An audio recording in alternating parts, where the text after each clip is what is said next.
Tipos infames. Con este título nos habla el periodista y escritor Carlos Fonseca sobre los políticos, grandes empresarios y banqueros españoles.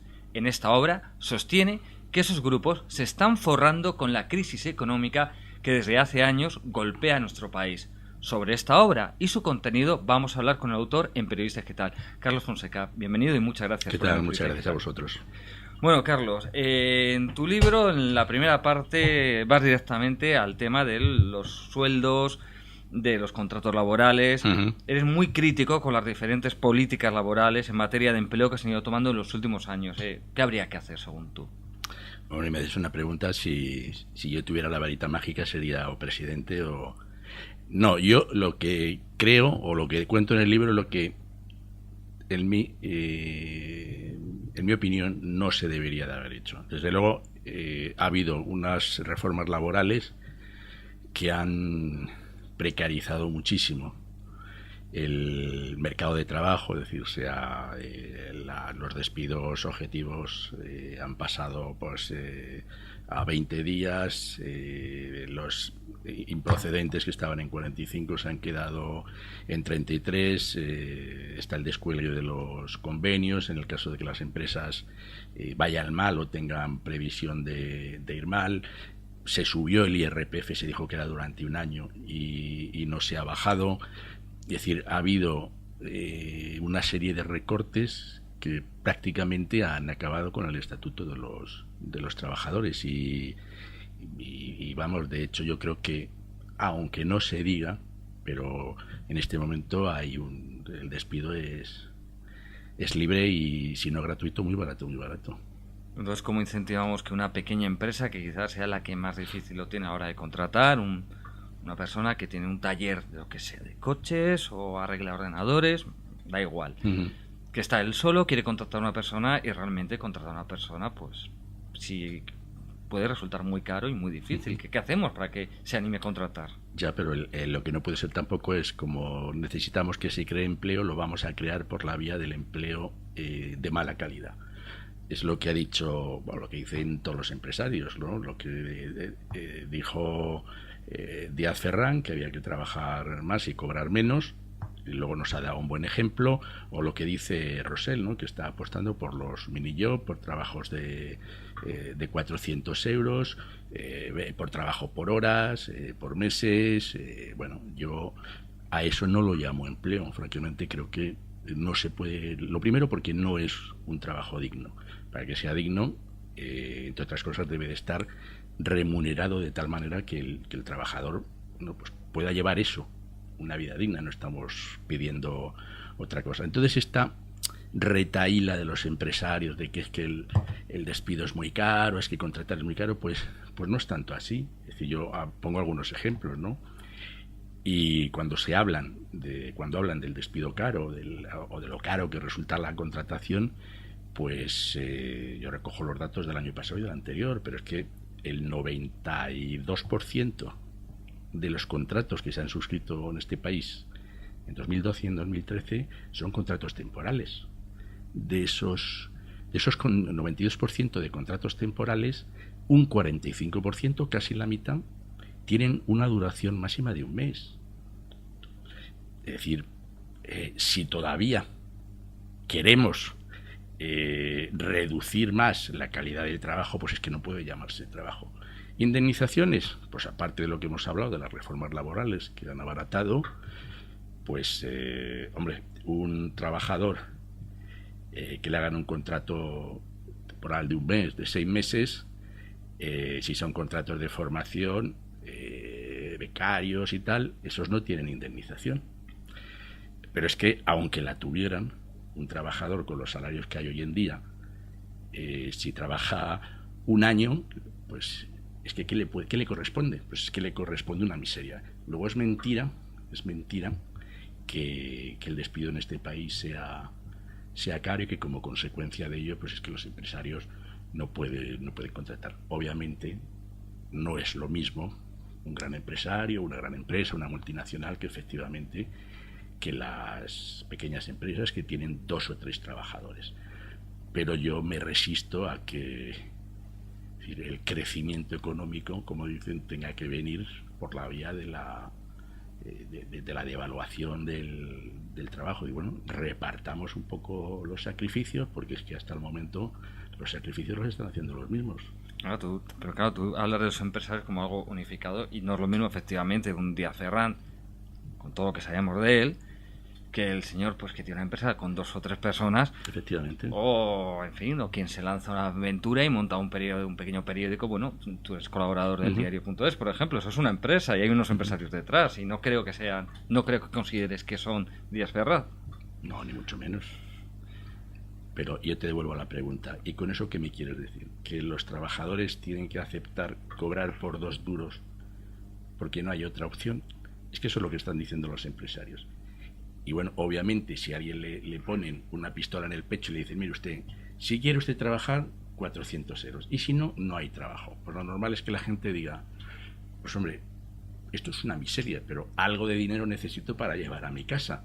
Y termine aceptando. Yo te devuelvo la pregunta. No, bueno, aquí... entonces ya sé que el que entrevistas eres tú. Sí, pero, yo lo que te voy a enseñar es que no es lo mismo los empresarios. No hay bien. 1000 categorías, desde grandísimos empresarios a pequeños empresarios, de auténticos ladrones a gente honesta. La creación de empleo no puede venir única y exclusivamente por el abaratamiento de ese empleo.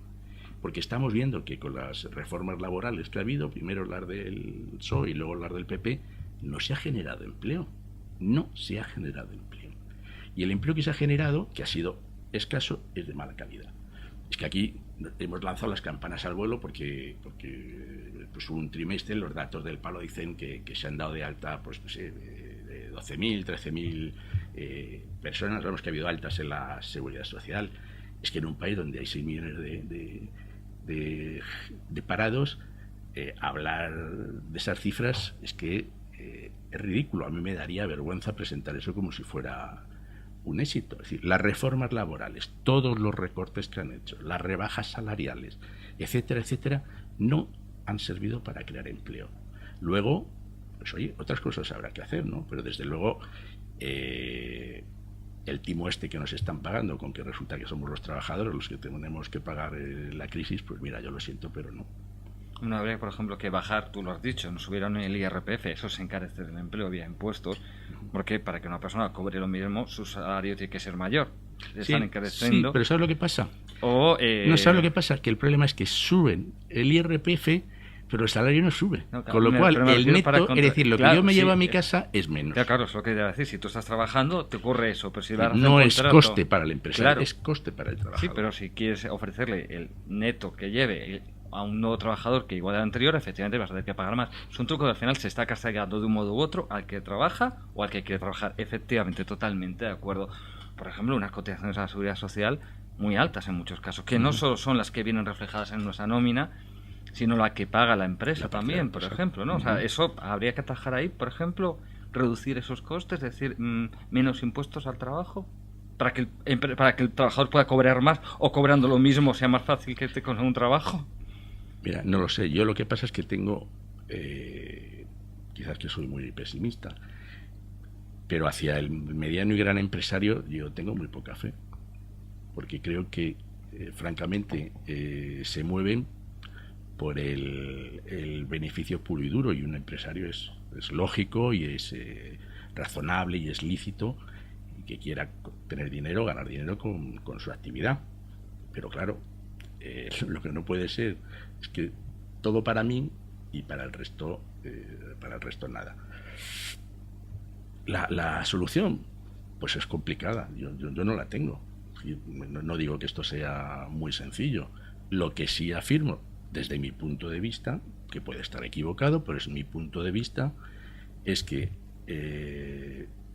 los sacrificios de la crisis los están haciendo los trabajadores, y que hay mucha gente que, como digo en el libro, se está forrando con la crisis, es decir, que le está viniendo bien, y lo dicen las estadísticas, es decir, se han incrementado la desigualdad, y la gente que era rica es todavía más rica, y la gente que es, por lo que era antes, digamos, la clase media, que es en última instancia la que mueve, la que genera la actividad económica de un país, pues prácticamente ha desaparecido, y esos han bajado un escalón. y ahora soy de clase baja. Y los que estaban en ese último escalón es que directamente es gente que está condenada a la exclusión. Puedo parecer muy tremendista, pero vamos a ver, con 6 millones de parados, o sea, no hay crecimiento económico capaz de absorber, ni siquiera en el medio plazo, capaz de absorber semejante, es decir, no digo todo, pero por lo menos para rebajar ese 26% y dejarlo en la tasa que estaba previamente en la crisis, no dejarlo en torno al 8% y tal. No hay crecimiento económico, no engañemos a la gente. De esos 6 millones de parados, mucha gente se va a quedar en el camino, mucha gente. Y hay que decirlo. Lo que pasa es que, claro, a veces es mejor vender motos, ¿no? Y decir, ya estamos creciendo, el crecimiento para el año próximo, el PIB va a crecer un tal y un cual. Me parece muy bien esos datos macroeconómicos, pero eso no llega al ciudadano. O sea, al parado que lleva más de 2 años sin empleo, que podrá cobrar la prestación esta de 400 euros, el subsidio, o ni siquiera eso. Tú dile que el PIB va a crecer y que tenga paciencia, porque es que esto dentro de unos años va a generar. Es mentira. Y luego lo que se está produciendo también, y esta profesión, la nuestra, la de periodistas, es un ejemplo de ello, es que se está amortizando a los trabajadores de más edad, pero de más edad estamos hablando de 35 o 40 años para arriba, porque son trabajadores que con el paso del tiempo obviamente tienen un salario digno, que han ido ganando pues con todos esos años de esfuerzo y con su cualificación profesional, porque las empresas no pagan, aquí no regala a nadie, no da a nadie duros a pesetas. ¿Y qué están haciendo? Pues esa gente la están echando a la calle, porque a cambio de esa persona pues puedo contratar a lo mejor pues a 2 chavales más jóvenes, igualmente desesperados, pero que bueno, que están empezando en el mercado laboral y que están dispuestos pues digamos a tragar, porque lo que quieren es meter cabeza. ¿Ese es el mercado laboral? Sí. Yo, absolutamente pesimista. Mucha gente se va a quedar por el camino y eso es lo tremendo y lo grave. Entonces, aceptamos que los niveles de paro actuales o muy similares estamos condenados a eso. Recuerdo que hace muchos años, cuando el paro no era ni mucho menos el de ahora, pero era altísimo. Sí, llegó a haber muy próximo. 20%, 20 y tanto por ciento, se decía que eso era un paro estructural en España. Después se demostró que podía bajar mucho. Ahora ha vuelto a subir a lo bestia. No podría volver a haber un nuevo ciclo. No digo inmediato, estoy totalmente de acuerdo que a corto o medio plazo no se van a generar 6 millones de puestos de trabajo ni 4 millones de puestos de trabajo en 2 años. O sea, eso que se olvide. Pero tenemos que renunciar que a más largo plazo bajemos a unos niveles de paro. Oye, es que si no equivalentes a cualquier otro país europeo. Es que si no bajamos, la tasa de paro de la Unión Europea está en torno al 10%, es la mitad, o menos de la mitad. Pues yo creo que por lo menos hay que aspirar a eso. ¿Se va a conseguir? Pues yo espero que se consiga. No sé en cuánto tiempo, pero lo que te digo es que las previsiones que están haciendo, no solamente ya las que hizo este gobierno, sino lo que han hecho servicios de estudio de algunas entidades, las previsiones que ha hecho el FMI, están hablando del 2033. O sea, echa cuentas. Con todos los años que quedan entre medio, ¿qué pasa con la gente que está ahí, que no tiene empleo? ¿Qué pasa con la gente que tiene 40, 45, 50 años? Pues encontrarán trabajo unos pocos, pero la mayoría no. Bueno, si que cambiamos de tema, los políticos. Vemos como muchos políticos, ahora ellos saltan del sector público, todo, no solo, pero sobre todo expresidentes del gobierno, exministros, los más altos cargos, pasan al sector privado. Y qué curioso, además, todos los casos que da, y es verdad, y lo miramos, incluso tenemos el caso extremo de Morenés, ¿no? Que pasa del privado al público al privado, siempre moviéndose en terreno de defensa, armamento. En el entorno, digamos... Siempre en el entorno de defensa, armamento, llegando incluso a casos extremos donde dice que la misión de los militares españoles en el exterior es presumir del buen armamento que se fabrica en España. Convertir a los militares en comerciales de empresas, básicamente. Vemos esto, pero no sea muy curioso. Tú no das el dato, pero si nos fijamos en todas las empresas, porque si las empresas, todas son de sectores altamente regulados. Sí. ¿Por qué no se van a empresas privadas de sectores no regulados? Exacto. Sectores regulados y empresas sobre las que ellos han tomado a la vez decisiones. Claro, es que normalmente son que es tremendo, ¿no? hay Es decir, 4 o 5 una agentes decisión en ese sobre sector lo que ya, muy regulado. Exacto. Y He ellos... tomado una decisión, tengo que decidir sobre una OPA y se lo he dado a uno a otro. Y luego resulta que yo me voy a esa empresa. Yo creo que, aunque solo sea por recato, pues mira, yo puedo trabajar en otra empresa privada, pero no puedo hacerlo ahí. Es decir, el último ejemplo, ¿no? Bueno, en el caso de la última ministra, de Elena Salgado, de Economía, que bueno, sabes que hay, digamos, 2 años en los que no pueden ocupar responsabilidad, y a cargo de eso se les indemniza, ¿no? Pues tardó 4 meses. Sí, con el truco de me voy a Chile. Sí, no, porque es Chilectra, pero entonces exactamente Chilectra es una filial chilena, con lo cual no significa trabajar para una empresa española. Hombre, se pueden poner todas las excusas que se quieran, pero a mí no me parece. Y ahí, aquí hablo de partidos de todos los colores, ¿eh? Cito también, por ejemplo, Luis de Guindos. O sea, es que ha ido y venido de la política de una manera que ha sido de secretario, ha sido el secretario de Estado de Economía, pasa a la empresa privada, es responsable de Lehman Brothers para España y Portugal. Bueno, esta empresa, no digo que sea él, obviamente, aunque bueno, podría haberse, no sé, al menos, no sé si alertado o dado cuenta, en fin, bueno, el caso es que cuando salta de esa empresa, lo que va a Endesa. En Endesa le llaman para formar parte del gobierno, y vamos, tengo la certeza de cuando salga del gobierno, pues encontrará acomodo, pero como lo han encontrado todos, es decir, como lo ha encontrado Solbes, por citar a otro ministro, que ha estado igualmente en Endesa, que es una empresa que debe estar especializada en ministros de economía, o sea, le deben dar mucho juego, y que además no solamente se llevan a una empresa, es que luego son consejeros de 2 o 3 empresas más, que yo no sé, debe ser muy poco trabajo, o sea, muy bien remunerado y muy poco trabajo, porque yo desde luego no sé cómo se puede trabajar para 4 empresas a la vez. Sí. ¿Pero qué hacemos para frenarlo?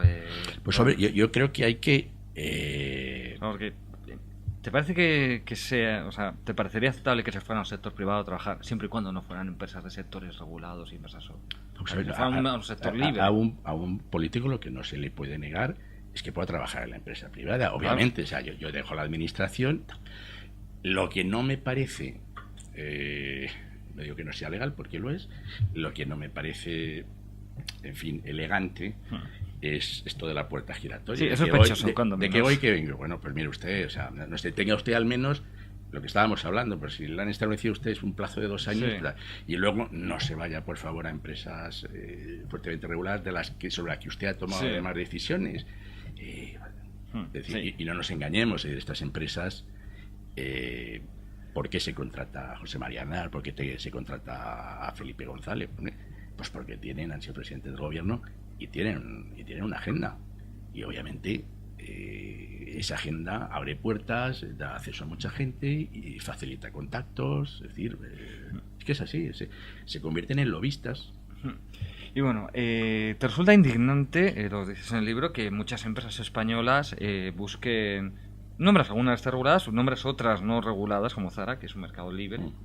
Curioso, la empresa de un sector no regulado, que es la que más crece, que busca tributar en países, por ejemplo Irlanda, en el caso de Zara, además se criticó mucho que su tienda online estuviera en Irlanda por los impuestos más bajos, para pagar menos impuestos. Pues no deberíamos plantearnos a lo mejor, oye, si Irlanda atrae empresas y por lo tanto empresas que pagan impuestos y generan dinero para el país, ¿no deberíamos plantearnos imitarles? Vamos a ver, lo primero es que si existe realmente una Unión Europea, lo que no puede existir, digamos, es esta competencia desleal de a ver quién, dónde tengo que pagar menos impuestos y me traigo para acá las empresas. De momento, vamos a ver que al menos en el entorno en el que estamos se pague lo mismo. Y luego, hombre, hay prácticas. Empiezo por una que me parece gravísima, que es, por ejemplo, la de Apple. Es que Apple, prácticamente todo lo que vende en España, lo compra, se lo compra ella misma pues a otra empresa radicada en Irlanda.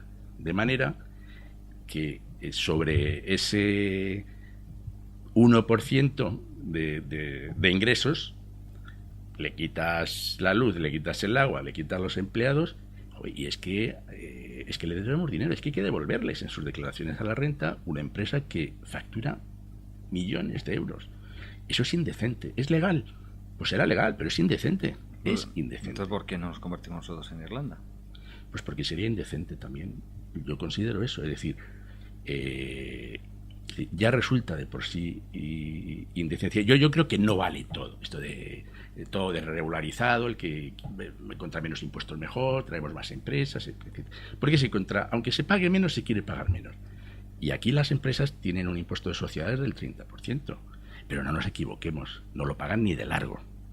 Es decir, están pagando, hablamos de grandes empresas multinacionales, en torno al 16%. Al 16%, o sea, prácticamente la mitad de lo que se supone que deben cotizar. A ti o a mí, o a cualquier trabajador cuya base imponible esté entre 1 euro y 17.000 euros, tienes un 20 y algo por ciento de retención. Es que pagamos nosotros más que el Corte Inglés, a lo mejor. A mí eso no me parece razonable, ni me parece justo. Es decir, lo del libre mercado debe tener unos límites. Y bueno, pues estas prácticas yo creo que no vale todo. Además, todas estas empresas que se llaman tan patriotas y que tanto defienden la marca España, bueno, pues oiga, defiéndala usted pagando impuestos en su país. O es que nos envolvemos en la bandera para algunas cosas, pero luego, en cuanto que hablamos de dinero, oye, me voy donde sea. Cuento que 33 de las 35 empresas del IBEX tienen sociedades en paraísos fiscales. ¿Es legal? Es legal. Claro que es legal. Porque ellos no defraudan. Sencillamente lo que hacen no es evasión, es elusión fiscal. Es decir, se aprovechan efectivamente de otros países donde para atraer capital pues prácticamente no se pagan impuestos, hay una tributación muy favorable, y montan empresas que en muchos casos no tienen nada que ver con la actividad de esa empresa, la matriz en España. Es decir, Inditex, bueno, pues tiene todas estas marcas de textiles y tal, pues a lo mejor tiene empresas de inmuebles o de temas financieros, es decir, que bueno, a mí me llama la atención que estas empresas tengan actividad fuera que no tenga nada que ver con la que desarrollan aquí. Y vuelvo otra vez a lo de la marca España. Tributes tú en este país, no recurra usted a estas trampas, porque lo pueden hacer ellos. Yo no me puedo abrir, ningún ciudadano se puede abrir una cuenta en la Bermuda porque no nos da ni para pagar las comisiones. Entonces, yo lo veo así. Tienes otro capítulo, el blindaje de los banqueros. Das cuenta de los casos escandalosos de jugosas indemnizaciones que todos sabemos, de altos directivos, de entidades. Indemnizaciones que además se ponen ellos mismos, después de haber cobrado unos sueldos altísimos que se han puesto ellos mismos. Aquí también me llama la atención otro detalle. Todos los casos que cuentas en este capítulo son bien de cajas, bien de bancos creados a partir de cajas. En definitiva, una vez más, los políticos, el sector privado. O sea, el sector público, de nuevo los políticos. Porque hablas de banqueros, en realidad no son banqueros, son políticos los que han hecho todo esto. Los banqueros habrán hecho otras cosas, indudablemente, pero en este caso todos son políticos. No hay banqueros en esto, las cajas no son bancos. Son los políticos los que les colocan, los que dan las instrucciones. Bueno, en las cajas no solamente hay políticos, ¿eh? No, hay sindicatos también, y en algunos casos la Conferencia Episcopal. Y hay también empresarios. Pero no, básicamente todos estos casos, estamos hablando siempre al final, los que están detrás son el PP, el PSOE, Izquierda Unida también, comisiones y UGT, básicamente son el 95% de los casos son estos. Hablamos de cajeros, banqueros entonces, sí, sobre todo en estos casos, no en otros. Porque en esos casos, no en otros temas, pero en estos casos son sector público, el caso, una vez más. Bien, lo tenemos en el caso de Bankia, que ha sido escandaloso, y efectivamente ahí han pasado por los tribunales como imputados, pues efectivamente, como tú dices, de todo signo y condición. No, y también Convergencia, PNV, en otros casos. De todo signo y condición. Sí. Bueno, estamos hablando de Bankia. Lo que pasa es que todas estas indemnizaciones Es decir, esta gente que está en los consejos, es decir, que se lleva unas retribuciones muy estupendas por no hacer nada, prácticamente nada. Es decir, una reunión, te pagan unas dietas y ya. Donde realmente está la chicha es en los grandes ejecutivos de esas entidades. Y esos grandes ejecutivos, pues en algunos casos, son también políticos del partido de gobierno, de la comunidad correspondiente, y hay también gente que son sencillamente, bueno, pues empresarios, gestores a los que se ha contratado para que de facto sean los que lleven la gestión de la empresa, porque no puedes colocar a gestionar en el día a día a puramente un político, porque no entenderá de eso. Entonces, esos ocupan efectivamente esa parcela donde pues nos damos créditos, etcétera, etcétera, pero luego hay una parte que es la gestión pura y dura, y en los altos ejecutivos es donde está la miga. Es decir, los grandes ejecutivos de las cajas son los que han defendido, ¿no? Pues los 20 días de despido por año trabajado, y sin embargo ellos se tienen firmados por contratos blindados a lo mejor de 3 años, de hasta 3 años de salario, ¿no? O la posibilidad de jubilarse a los 55 años, o planes de previsión, con lo cual a mí lo de las pensiones privadas me da lo mismo, porque cuando me vaya me va a llevar un montón de millones de euros. Y que todo eso, que ha estado pésimamente gestionado y que nos ha costado una pasta, pues no pasa nada. De momento sí, pues tenemos a unos señores imputados en Bankia, que veremos en lo que acaba. Yo creo que no va a acabar en nada, porque tienen los mejores abogados, porque al final estas causas tan enormes las terminas mareando. En algunos casos de cajas más pequeñas, pues efectivamente sí que se están podando, los tribunales están tomando decisiones.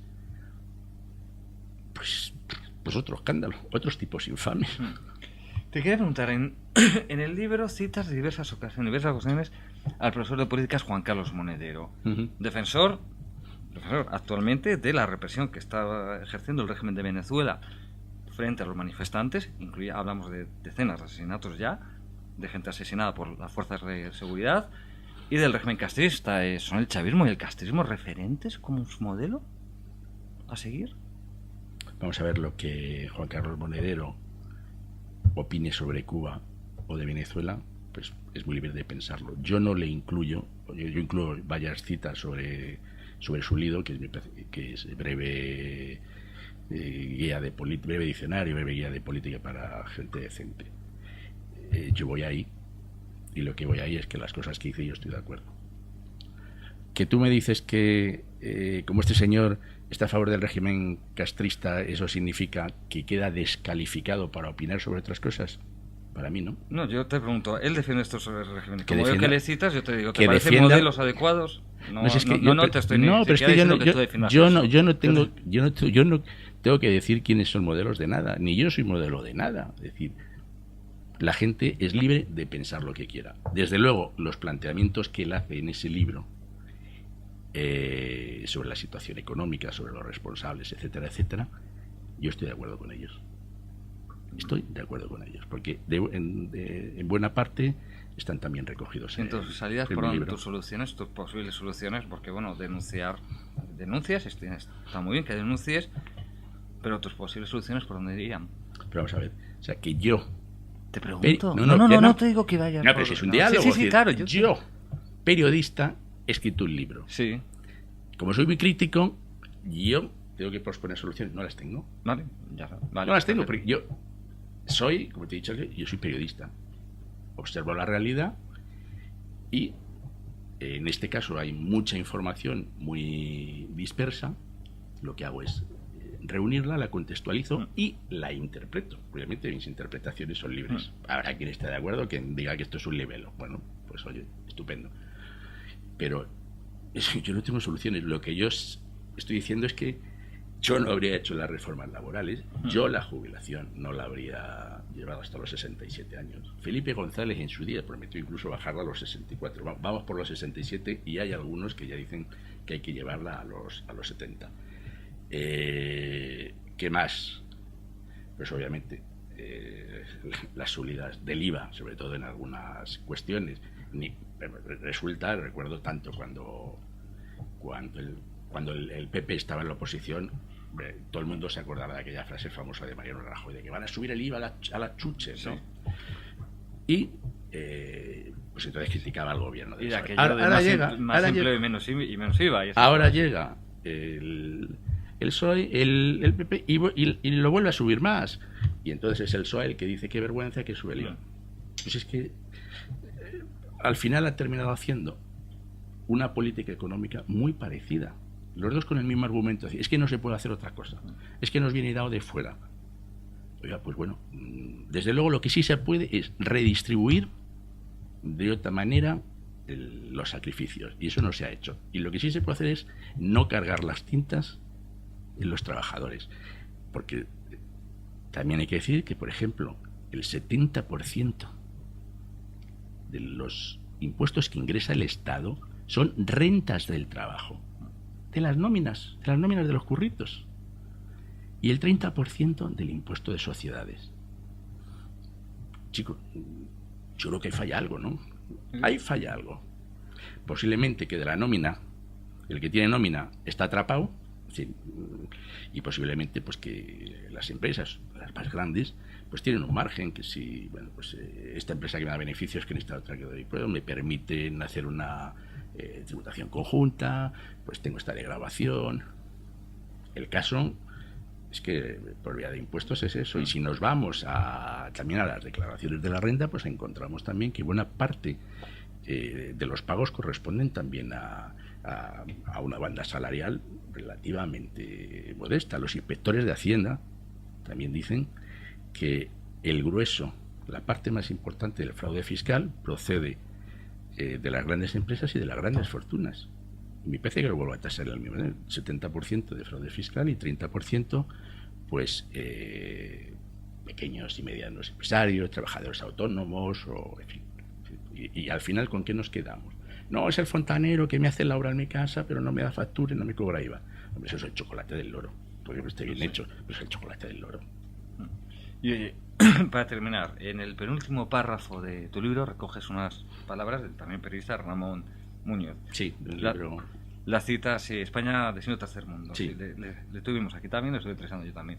La cita concluye: sin violencia no hay revolución. Y tú añades: es una constatación histórica, no una propuesta, pero permíteme que yo te lo pregunte. ¿Qué te parece el uso de la violencia para hacer una revolución que cambie el sistema?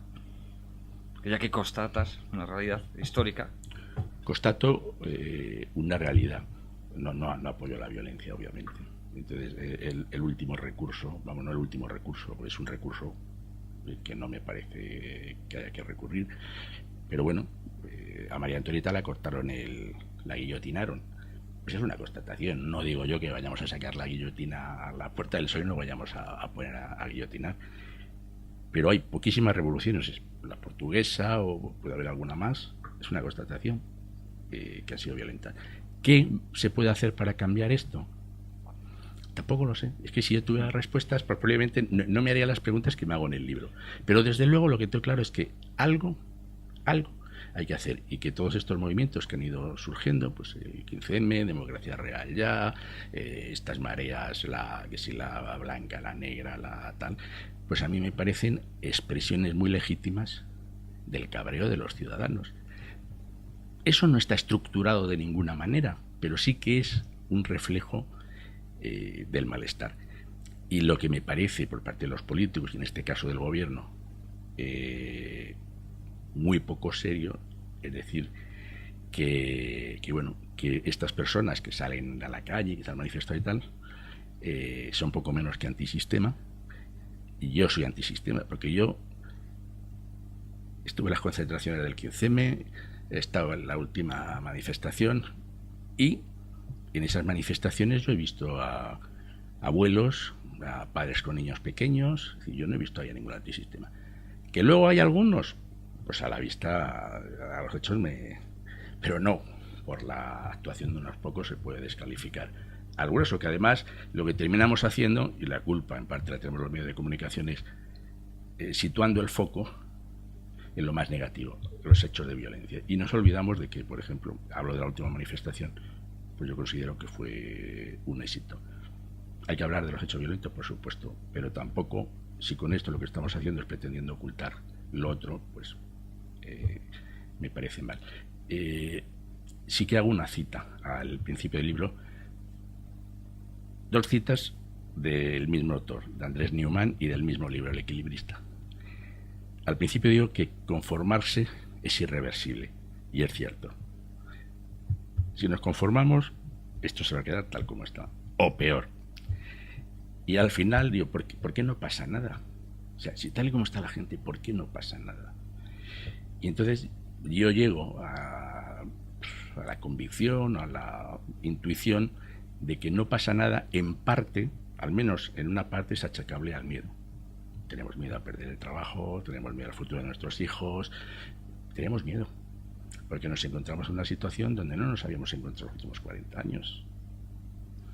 Entonces, el miedo a perder las cosas hace que mucha gente no se para, el miedo paraliza. Pero hay también cierto Andrew Newman, es un aviso a caminantes, que dice que los valientes son cobardes furiosos. Y cobardes hay muchos. Yo soy uno de ellos. Pero que estamos furiosos también somos unos pocos. Es decir, que vamos camino de ser valientes. Bueno, pues Carlos Fonseca, muchísimas gracias por haber venido a Periodista Digital a hablarnos de tipos infames y de unos cuantos tipos infames que realmente hay en este país. Muchísimas gracias. Gracias a vosotros.